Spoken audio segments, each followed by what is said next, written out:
Welcome back to Rider Guide, and today we're looking at an electric scooter from the Swiss brand VMAX. This is the VX5 and it's one of my new favorite electric scooters under 600 bucks. Now, VMAX might not be a familiar name, but they are established players in the electric scooter scene. Since 2015, they've been selling their scooters in Europe, and this year marks their expansion into the North American market. They manufacture their own scooters and maintain direct oversight of the quality and features on their products. This hands-on approach allows them to provide high-quality scooters at very competitive prices. The VX5 is the starting point for their scooter lineup and is offered in 3 different battery sizes. The GT version has the largest battery and is the model I tested for this review. In this review, I'll go over the build, performance, specs, and features, as well as tell you how it stacks up against our favorite electric scooters at the same price. Simplicity and impressive build quality are the defining characteristics of this scooter. It's designed and optimized for an adult rider looking for a solid, reliable daily electric scooter. With a 400-watt rear hub motor, a claimed top speed of 18 miles an hour, and a 0 to 15 mile an hour time of 6 seconds, you get a good balance of performance to price. And at just under 40 pounds, you also get a great weight to performance and quality ratio. It folds down exceptionally quick with a simple and solid stem latch plus one-touch deck latch. You can go from riding to carrying and vice versa in seconds. The dimensions make it a comfortable ride no matter your size. It has a long 18-inch riding platform to stand on and tall 40-inch handlebars, making it a good fit for me as a 6-foot rider. The handlebars are also wider than usual at 21 inches, which makes the scooter more stable and easier to control. The 8.5-inch air-filled tubed tires help to soften your ride, but be sure to keep your tires fully inflated to prevent pinch flats. The VX5 has a solid, stable feel, and the simple, rigid design helps it stand up to abuse in daily use. The cockpit is a simple but effective design as well, with a sleek look and bright, easy-to-read color center display. The thumb throttle is well executed with good tension and a very comfortable feel. The grips are soft and comfortable with palm rests, but they do spin around the bars just a bit. You can adjust the riding mode, cruise control, 0 start setting, and max speed setting all from the scooter itself using the power button. You can also adjust the settings from the VMAX mobile app, and holy cow was this a refreshing app experience. I usually avoid scooter apps like the plague unless I have to use them, but this app worked with no bugs, it paired instantly with the scooter, and I didn't have to create an account and bind the scooter to that account. It's all business and no BS, and it gives me a little bit of hope for other brands' apps. I'm a big fan of the overall design with the matte black everything.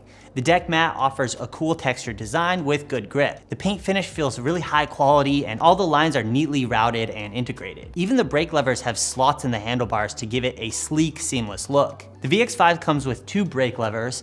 The left activates the front drum brake and some light regen braking in the back. The right is a dedicated regen brake, a super cool option that you don't often see. I found myself using the regen brakes for small speed adjustments and the full braking when I needed to come to a stop quickly. You do sometimes see dedicated regen braking on a thumb lever, but I really like having it in the natural brake lever position. Braking time is decent. The VX5 stops in 16.1 feet with both brakes, still within the expected stopping range, but a few feet longer than some of the competition. This is expected with it having a drum brake rather than a disc brake, but the drum brake is a very low maintenance option that is easily adjustable, so it fits with the theme of this scooter.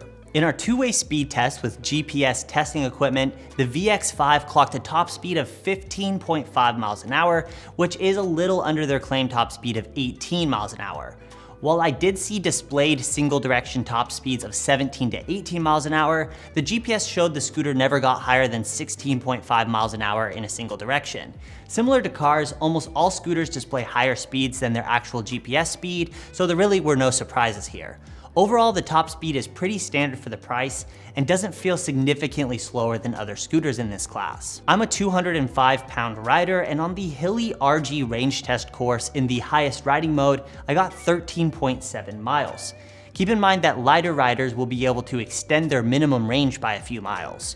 Riding at a lower speed or an eco mode will give you even more range. Riding around my local bike path loop near where I live, I was able to get 15.6 miles of range, almost 2 miles more than the hilly range test course, so elevation changes and hills are going to affect the range. It took on our hill climb test pretty well, climbing to the top of our 200-foot 10% grade in 20.1 seconds, slowing down to about 10 miles an hour, but maintaining a steady speed the whole way up. Not bad results for a single motor scooter and a heavier rider like myself. It's IPX6 water resistant, which means it's fully waterproof and can be ridden through puddles and in the rain with no fear of water damage. I'm super happy to see this, as it's one of the few high quality entry-level scooters that carry such a high IP rating. It's also UL certified, which is battery safety testing that's required in New York and will probably be required countrywide soon. It's good to see VMAX ahead of the curve here and offering the peace of mind of being able to charge your scooter indoors safely. You also get a front headlight and a rear brake light.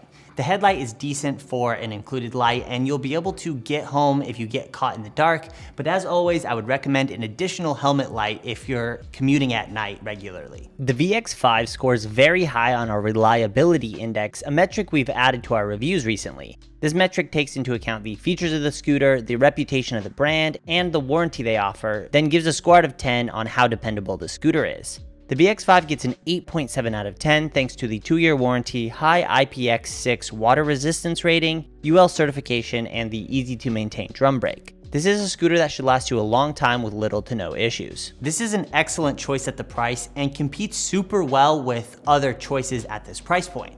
I want to go over how it stacks up against some of our favorites here at riderguide. The VX5 has similar riding dimensions and feel to one of my favorite scooters, the NIU KQi3 Pro.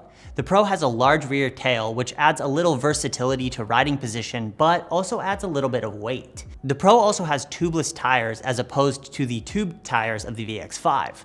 Overall, the KQi3 Pro has a few extra features and an edge in the performance categories, but you're saving weight with the VX5 while still getting a similar riding feel. The Segway F2 Pro is one of the best scooters in this price class with suspension, but the solid simplicity of the VX5 is hard to beat if you don't need the extra suspension. At the speeds these scooters go, I think suspension overall has very little effect on ride comfort. Both scooters are built well, but the VX5 has a bit of a beefier feel and gives the impression of being a bit more abuse-proof.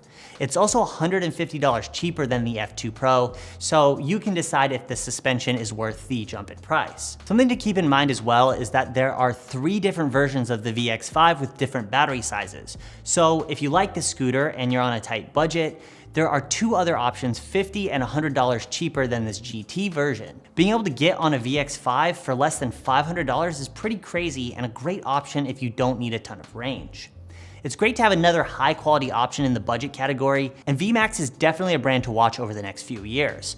We'll be checking out more VMAX scooters in the future, so get subscribed to see those reviews as they come out. Go check out the VX5 down below in the description. Thanks for watching, and stay frosty.